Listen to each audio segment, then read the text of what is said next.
My elderly father loved sitting on his porch swing every evening. After he passed, I left it there, a quiet tribute. One morning, I walked outside to find it missing. I saw my neighbor hauling it into his garage. When I confronted him, he snapped. "He's dead. He doesn't need it anymore." I had to call the police just to get it back, and even then, it was smashed beyond repair. Every night since, I sit on the steps alone, staring at the empty spot where his swing once was. I'm Danny, 56 years old. Born and raised in Chattanooga, Tennessee, in the same house my father built with his own hands back in the 60s. It's not the nicest house on the block, but it's solid. Real wood. Big front yard. Even bigger heart. Dad lived in that house his whole life. His name was Carl. A quiet man, a strong man. Retired Marine, then spent 30 years working at the steel mill until it shut down. After Mom died, he was never the same, but he found peace in one simple thing: his porch swing. That swing wasn't fancy. Just an old wooden bench hanging by chains from the ceiling of our front porch. It creaked when you sat in it. Wobbled a bit too. But he loved it. Every single evening, rain or shine, he'd be out there. Legs crossed, one arm on the backrest, beer in the other hand. Watching the sunset, or the street, or just thinking. He said it helped him remember Mom. Said it helped him forget the war. That swing was his place. When he passed from pancreatic cancer last year, I couldn't bring myself to take it down. I kept it there like a grave marker. It wasn't just a piece of wood to me. It was him. I'd sometimes sit in it, just to feel closer. Then came Ron. Ron moved in next door about 2 years ago. Mid-50s. Always had a smirk on his face, like he knew something you didn't. Always mowing his lawn at the worst times, blowing leaves into other people's yards, starting unnecessary fights over noise or fences. One of those types who acts like the whole neighborhood is his personal kingdom. We never really talked much. Just polite nods when necessary. I didn't like him, and I'm sure he didn't like me either. But I kept to myself. I'm not someone who likes drama. I work, I come home, I remember my father, and I mind my own business. Until one Tuesday morning in late April. I got up early like I always do, grabbed my coffee, stepped outside, and froze. Ron was in my yard. Not just in my yard. He was dragging my dad's porch swing across the grass. Chain dragging behind, one corner scraping against the concrete path. At first I thought I was dreaming. Just stood there staring. "Ron!" I yelled, walking fast toward him. "What the hell do you think you're doing?" He looked up, didn't even flinch. Didn't drop the swing. Just stood there like I was the one being unreasonable. "He's dead," he said. "He doesn't need it anymore." That sentence hit me harder than a fist. My hands started shaking. I walked up to him and grabbed the other end of the swing. "Put it back," I said. "Right now." Ron didn't move. Just looked down at where my hand gripped the wood, then back up at me. He had this smug, disgusting grin. "You weren't using it. It was just sitting there rotting." I said, "Put it back." He didn't. I had to call the police. It took them over an hour to show. By then, Ron had already stuffed the swing halfway into his garage. Officers showed up, asked questions, tried to calm me down. I kept pointing to the porch. Told them it was my father's. Told them it wasn't just furniture, it was his. His memory. His peace. Eventually, they convinced Ron to return it. He dragged it back out with a shrug. "Was just trying to give it a new life," he said. "Didn't realize it was such a big deal. But it was ruined. The backrest was cracked down the middle. One chain was snapped. Scratches everywhere. It wasn't even safe to sit on anymore. It looked like it had been through a war." I stood there holding the broken swing in my hands as the officers left. Ron didn't say sorry. Just walked back inside like nothing happened. That night I sat on the porch steps. Not the swing. Just the steps. I sat there for hours, staring at the empty hooks where the chains used to hang. And that's when the shift happened in me. I stopped feeling sad. I started feeling something else. Something colder. I decided I wasn't going to let it go. Not this time. This wasn't just about a swing. This was about disrespect. This was about my father.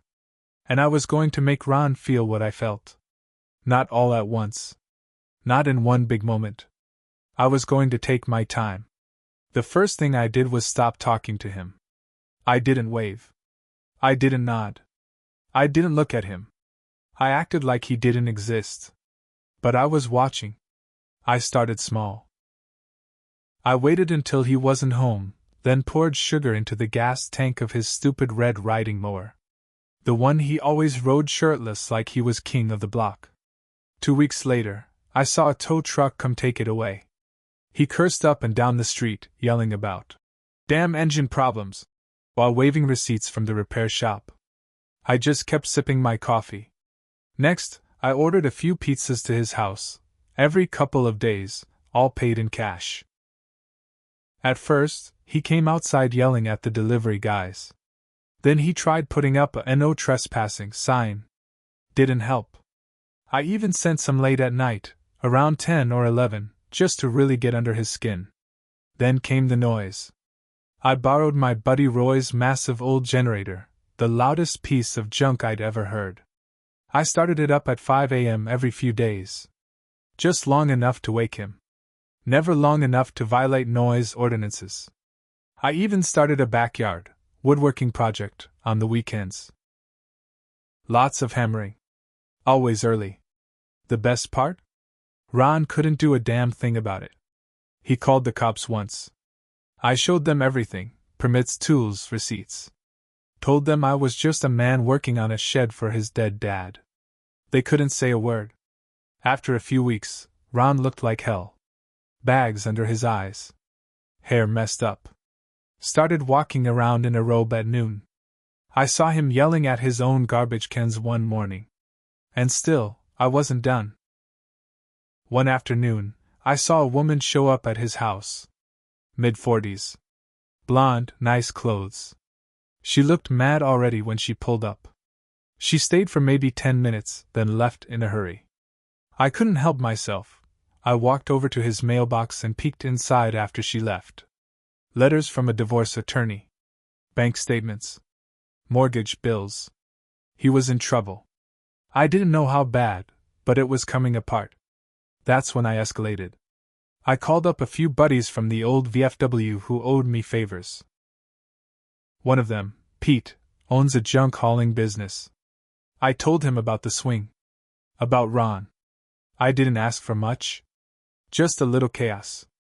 2 days later, Ron came home to find his fence, accidentally, torn down by a hauling truck trying to turn around. Pete left a fake note. Sorry, thought it was public land. We'll fix. He never fixed it. Ron called the city. The city told him it was technically his fault for not having the fence properly on his side of the property line. So he had to pay out of pocket. Thousands. The man was unraveling. And I just kept sitting on the steps. One night, around 2 a.m., I heard him screaming. Like, full-on screaming. I looked through the blinds. He was out on his lawn, shirtless again, just screaming into the dark. He threw something at his own garage. And that's when I knew I had him. The next morning, I found a handwritten note stuffed into my mailbox. No envelope. Just folded, torn at the edges. It said, I know it's you. You're not as smart as you think. You think this is over? It's not. Watch your back. No signature. But I didn't need one. I read it 3 times, then burned it in a coffee can on the porch. I didn't flinch. I didn't react. That's what he wanted. He wanted a reason to lash out. But I wasn't going to give it to him on my terms. So I gave him something else. The next weekend I made sure to, accidentally, run my garden hose across the driveway we shared. Not enough to cause damage, just enough to be a tripping hazard. I timed it so he'd see me pulling weeds and humming like nothing was wrong. He slipped on it that Sunday morning and fell flat on his back.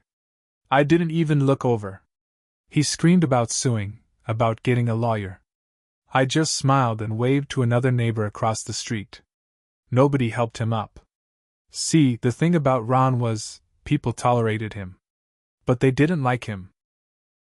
And now that he was unraveling, they didn't even pretend anymore. His mailbox got knocked over. His newspaper delivery stopped. The neighbor kids started calling him Scary Ron. And I was just getting started. One day, I spotted him loading something into his truck, old furniture.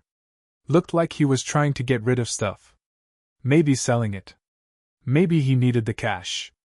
I followed him. Stayed a few cars behind. He drove to a place about 20 minutes out, some beat-up storage unit.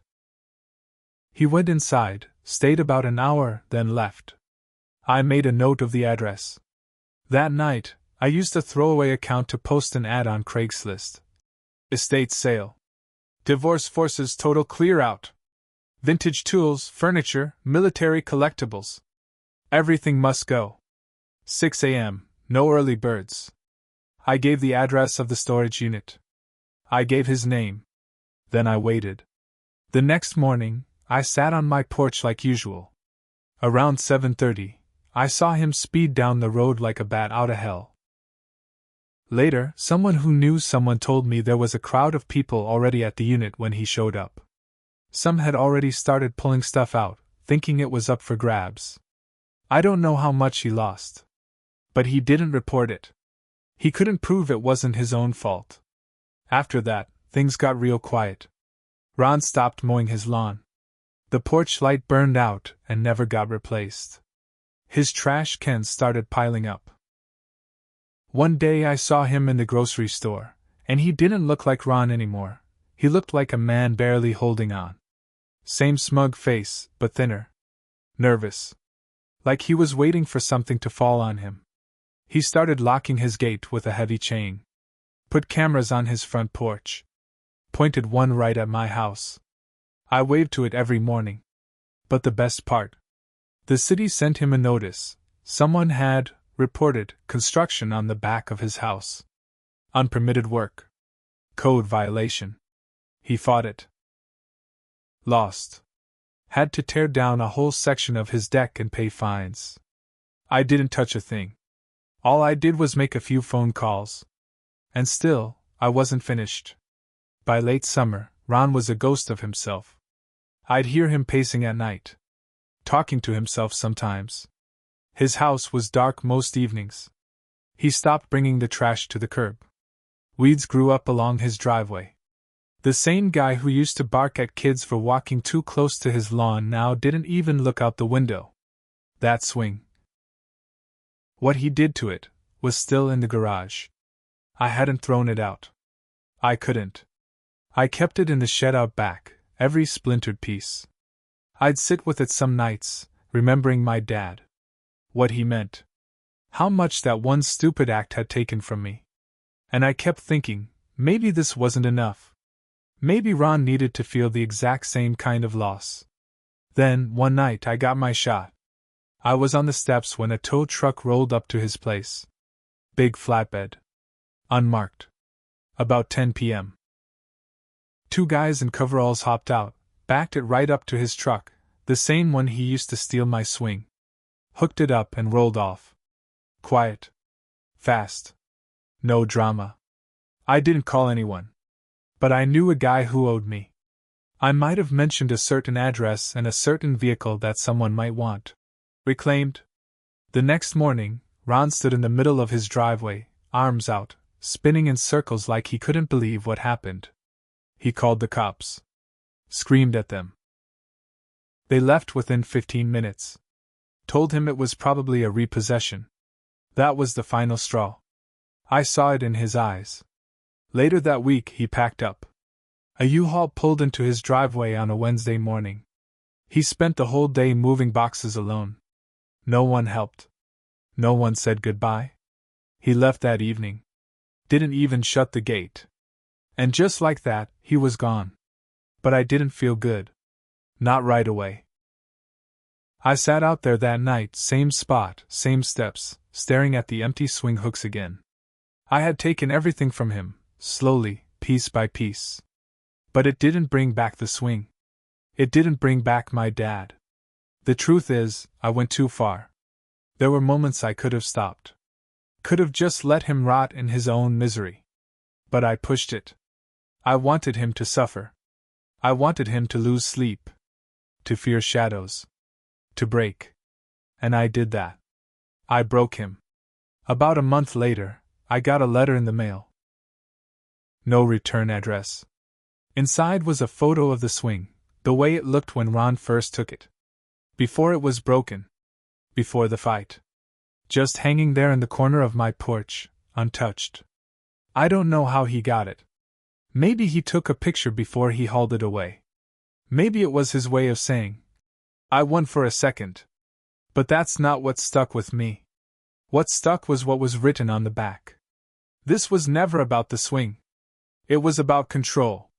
Neither of us has any. For a second, I hated him again. Then I just felt tired. I took the photo, folded it up, and tucked it into the swing's broken frame in the shed. Let it stay there. A part of the story. I never replaced the swing. I still sit on the steps every night. The spot's still empty. But now, when I look at it, I remember not just what he took, but what I became trying to get it back. And that part? That's mine to carry.